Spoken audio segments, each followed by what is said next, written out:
17 जनवरी 1966 का दिन स्पेन के एक छोटे से गांव पालोमीरस के लिए क़यामत से कम न था। इस दिन एक अमेरिकी बमबार तैयारे की हादसाती तौर पर 4 न्यूक्लियर बॉम्ब्स के साथ जमीन पर गिरने से इलाके में तबाही मच गई। लेकिन असल सवाल यह है कि ये बमबार तैयारा न्यूक्लियर बॉम्ब्स को लेकर कहां जा रहा था और क्यों।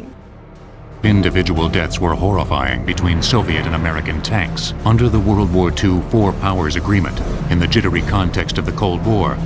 Engines running, cannons loaded.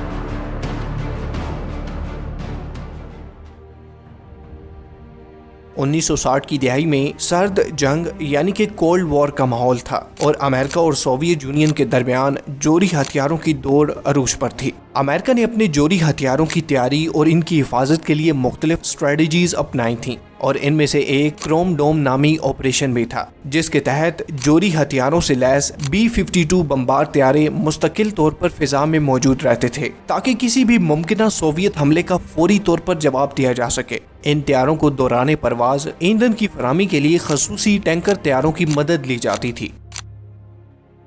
17 जनवरी 1966 को एक B-52 बमबार तैयारा और एक KC-135 रिफ्यूलिंग टैंकर तैयारा स्पेन के जनूबी इलाके के ऊपर 31,000 फीट की बुलंदी पर परवाज कर रहे थे। स्टेबिलिटी न होने की वजह से रिफ्यूलिंग के दौरान ये दोनों तैयारे आपस में टकरा गए। इस हादसे में टैंकर तैयारा मुकम्मल तौर पर तबाह हो गया और इसके हमले के 4 अफराद फौरन हलाक हो गए, जबकि B-52 बमबार तैयारा जो रिफ्यूलिंग कर रहा था इसके हमले में 3 अफराद भी जान से हाथ धो बैठे। इस हादसे के नतीजे में B-52 तैयारे में मौजूद 4 जोरी बम गांव पालोमीरस के करीब जमीन पर जा गिरे।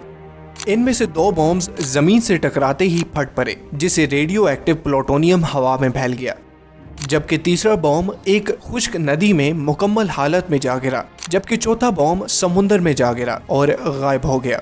खुशकिस्मती से जमीन पर गिरने वाले 2 बॉम्ब्स के फटने से कोई न्यूक्लियर एक्सप्लोजन नहीं हुआ, लेकिन इन बॉम्ब्स में मौजूद रेडियो एक्टिव प्लूटोनियम हवा में फैल चुका था।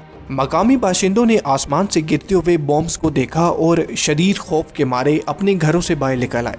हादसे की इत्तला मिलते ही अमेरिकन और स्पेन की फौजों ने इलाके में पहुंचकर सफाई का काम शुरू कर दिया। तकरीबन 1750 टन आलूदा मिट्टी को निकालकर अमेरिका भेजा गया ताकि इसे मुनासिब तरीके से ठिकाने लगाया जा सके।